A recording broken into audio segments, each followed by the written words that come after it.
വണക്കം നമസ്കാരം. Good morning to you all. ഞാൻ നിങ്ങളുടെ സ്വന്തം ഗുരുജി. Welcome to trader option trader. കുറച്ച് ദിവസങ്ങൾക്ക് ശേഷം ഒരു വീഡിയോ ഇടുകയാണ്. ബാങ്ക് നിഫ്റ്റി ഫ്യൂച്ചറാണ് നിങ്ങൾ കണ്ടുകൊണ്ടിരിക്കുന്നത്. ഞാനൊരു സെബി രജിസ്റ്റേർഡ് അഡ്വൈസർ അല്ല. അതുകൊണ്ട് തന്നെ ഈ ഇതിൽ പറയുന്ന കാര്യങ്ങൾ, വീഡിയോയിൽ പറയുന്ന കാര്യങ്ങൾ സ്റ്റഡി പർപ്പസിനായിട്ട് യൂസ് ചെയ്യുക. ഇത് ഇൻട്രാഡേ ലെവൽസാണ്. ബാങ്ക് നിഫ്റ്റി ഫ്യൂച്ചർ കണ്ടിന്യൂഷൻ ചാർട്ടാണ്. ഇന്നലെ ക്ലോസ് ചെയ്തിരിക്കുന്നത് 50,400 ക്ലോസ് ആയിരിക്കുന്നത്. ഇന്നൊരു ഗ്യാപ്പ് അപ്പ് ഓപ്പൺ ആണ് ബാങ്ക് നിഫ്റ്റി ഫ്യൂച്ചറിൻ്റെ അനാലിസിസൊക്കെ നമുക്ക് കാണിക്കുന്നത്. സോ അതുകൊണ്ട് തന്നെ 50,600 മുകളിൽ അല്ലെങ്കിൽ 50,600 അവിടെയാണ് ഓപ്പൺ ബാങ്ക് നിഫ്റ്റി ഫ്യൂച്ചർ കാണിക്കുന്നത്. എങ്കിൽ 50,600 ബാങ്ക് നിഫ്റ്റി ഫ്യൂച്ചർ ഓപ്പൺ ആയാൽ കഴിഞ്ഞ 2-3 ദിവസമായിട്ട് ഗ്യാപ്പ് അപ്പ് ഓപ്പൺ ആവുകയും വീണ്ടും താഴോട്ട് വരികയും എന്നുള്ളൊരു രീതിയാണ് നമ്മൾ കണ്ടത്, അല്ലേ?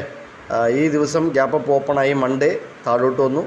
ട്യൂസ്ഡേ ഗ്യാപ്പ് അപ്പ് ഓപ്പണായി. Gap up pencil inside open, അല്ലേ? ഇൻസൈഡ് ഇന്നലത്തെ ക്ലോസിങ്ങിന് മുകളിൽ ഓപ്പണായി, എന്നിട്ട് താഴോട്ട് വന്നു ട്യൂസ്ഡേ.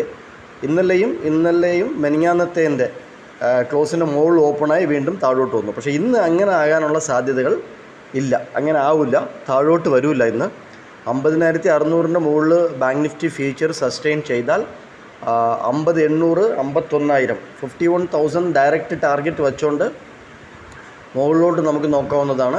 51,000 അവിടെ വീണ്ടും അക്സെപ്റ്റൻസ് കിട്ടിക്കഴിഞ്ഞാൽ 51,000 എന്ന് പറഞ്ഞ ലോജിക്കൽ ഫിഗറിൻ്റെ അവിടെ നമുക്ക് അക്സെപ്റ്റൻസ് കിട്ടിക്കഴിഞ്ഞാൽ 51,500 മുകളിലോട്ട്, അതായത് വൺ സൈഡ് മൂവ് എന്ന് സാധ്യതകൾ കൂടുതലാണ്.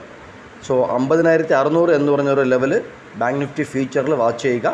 ഞാൻ മുകളിലോട്ട് മാത്രമുള്ള വ്യൂ നോക്കുന്നുള്ളൂ. 50,600 സസ്റ്റെയിൻ ചെയ്താൽ ബാങ്ക് നിഫ്റ്റി ഫ്യൂച്ചർ സൈഡ് വേസിലോട്ട് പോകും. സോ നമുക്ക് രാവിലെ ലൈവിൽ എന്തെങ്കിലും തരാൻ പറ്റുന്നുണ്ടെങ്കിൽ പറയുക. നിങ്ങൾ വിലയേറിയ അഭിപ്രായങ്ങൾ കമൻറ്റ് ചെയ്യുക, ലൈക്ക് ചെയ്യുക, സബ്സ്ക്രൈബ് ചെയ്യുക. Thank you very much.